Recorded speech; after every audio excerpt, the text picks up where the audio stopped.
বস ওর একটু দোয়া না ভাই, সামনে ইলেকশন, বাইরে থেকে খেয়াল রাখেন, ঠিক আছে, যাতে মিস না হয়।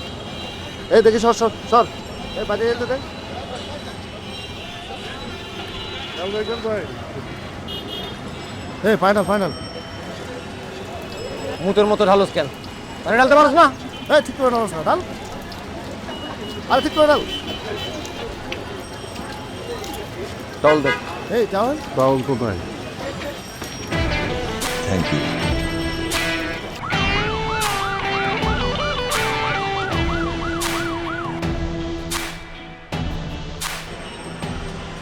আসলে ঐক্যের কোনো বিকল্প নেই। আমার আগে যারা যারা এখানের মধ্যে বক্তৃতা দিচ্ছেন তারা প্রত্যেকে ঐক্যের কথাই বলছে, এবং এটা আমিও বিশ্বাস করি যে ডাবলুর মতো মনস্টারকে হটাইতে গেলে আমাদের সকলকে দলমত নির্বিশেষে একজোট হতে হবে। কিন্তু আমাদের এটাও ভেবে দেখা উচিত যে আমরা কার পেছনে একজোট হতেছি। ডাবলুকে সরাইতে গিয়া আমরা কি আরেক সন্ত্রাসীর পাশে দাঁড়াবো?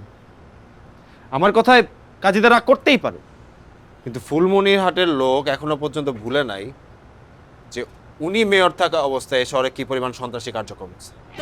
সুতরাং এক সন্ত্রাসীকে সরাইতে গিয়া আমি আরেক সন্ত্রাসীর সাথে ঐক্য করতে পারবো না।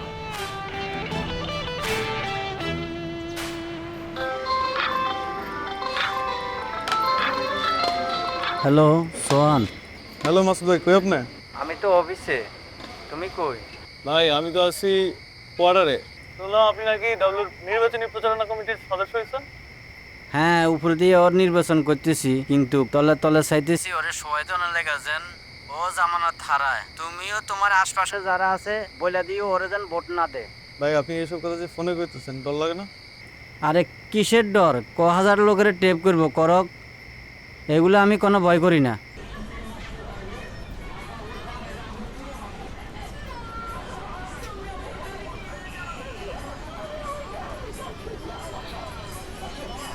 তোকে কোয়ার্টারে কারেন্টের লাইন কে দিছে?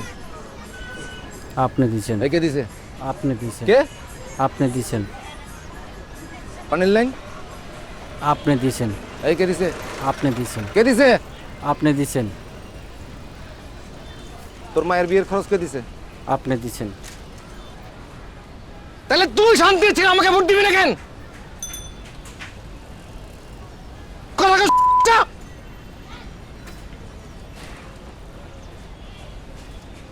তুই আর তোর পরিবারের কেউ ভোট কেন্দ্রে যাবি না। রাস্তা তুমি ঠিক করো।